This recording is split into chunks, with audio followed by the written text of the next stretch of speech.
السلام علیکم میرے دوستو۔ حضرت داؤد علیہ السلام کی قوم بندر بن گئی، انہوں نے اللہ کے کس حکم کی نافرمانی کی؟ اسی پر آج کی ویڈیو ہے میرے دوستو۔ اگر آپ کو پسند آئے تو آپ بھی ہمیں اپنی دعاؤں میں یاد رکھیں۔ میرے دوستو، حضرت داؤد علیہ السلام کی قوم کے 70,000 آدمی عقبہ کے پاس سمندر کے کنارے ایلا نامی گاؤں میں رہتے تھے، اور یہ لوگ بڑی فراخی اور خوشحالی کی زندگی بسر کرتے تھے۔ اللہ تعالیٰ نے ان لوگوں کا اس طرح امتحان لیا کہ ہفتہ کے دن مچھلی کا شکار ان لوگوں پر حرام فرما دیا اور ہفتے کے باقی دنوں میں شکار حلال فرما دیا، مگر اس طرح ان لوگوں کو آزمائش میں مبتلا فرما دیا کہ سنیچر کے دن بے شمار مچھلیاں آتی تھی اور دوسرے دنوں میں نہیں آتی تھی۔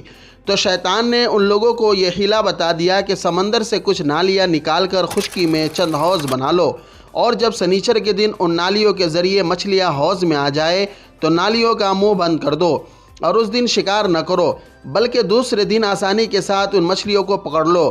ان لوگوں کو یہ شیطانی حیلہ بازی پسند آ گئی، اور ان لوگوں نے یہ نہیں سوچا کہ جب مچھلیاں نالیوں اور حوضوں میں قید ہو گئی تو یہی ان کا شکار ہو گیا، تو سنیچر ہی کے دن شکار کرنا پایا گیا جو ان کے لیے حرام تھا۔ اس موقع پر ان یہودیوں کے 3 گروہ ہو گئے۔ کچھ لوگ ایسے تھے جو شکار کے اس شیطانی حیلہ سے منع کرتے رہے اور ناراض و بیزار ہو کر شکار سے باز رہے، اور کچھ لوگ اس کام کو دل سے برا جان کر خاموش رہے، دوسروں کو منع نہ کرتے تھے بلکہ منع کرنے والوں سے یہ کہتے تھے، تم لوگ ایسی قوم کو کیوں نصیحت کرتے ہو جنہیں اللہ تعالی ہلاک کرنے والا یا سخت سزا دینے والا ہے؟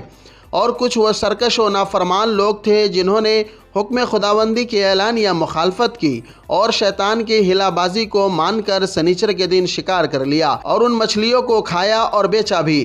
جب نافرمانوں نے منع کرنے کے باوجود شکار کر لیا تو منع کرنے والی جماعت نے کہا کہ اب ہم ان معیشت کاروں سے کوئی میل ملاپ نہ رکھیں گے۔ چنانچہ ان لوگوں نے گاؤں کو تقسیم کر کے درمیان میں ایک دیوار بنا لی اور آمد و رفت کا ایک الگ دروازہ بھی بنا لیا۔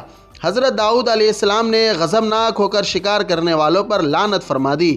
اس کا اثر یہ ہوا کہ ایک دن خطا کاروں میں سے کوئی باہر نہیں نکلا، تو انہیں دیکھنے کے لیے کچھ لوگ دیوار پر چڑھ گئے تو کیا دیکھا کہ وہ سب بندروں کی صورت میں مسخ ہو گئے ہیں۔ اب لوگ ان مجرموں کا دروازہ کھول کر اندر داخل ہوئے تو وہ بندر اپنے رشتہ داروں کو پہچانتے تھے اور ان کے پاس آ کر ان کے کپڑوں کو سونگھتے تھے اور زار و قطار روتے تھے، مگر لوگ ان بندر بن جانے والوں کو نہیں پہچانتے تھے۔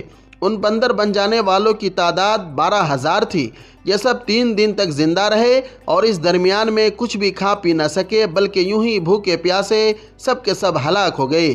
شکار سے منع کرنے والا گروہ ہلاکت سے سلامت رہا، اور صحیح قول یہ ہے کہ دل سے برا جان کر خاموش رہنے والوں کو بھی اللہ تعالیٰ نے ہلاکت سے بچا لیا۔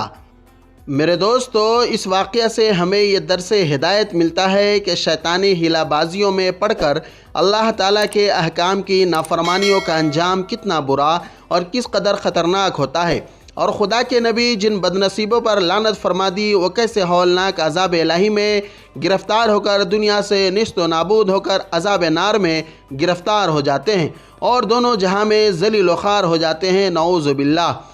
اصحاب ایلا کے اس دل دہلا دینے والے واقعہ میں ہر مسلمانوں کے لیے بہت بڑی عبرتوں اور نصیحتوں کا سامان ہے۔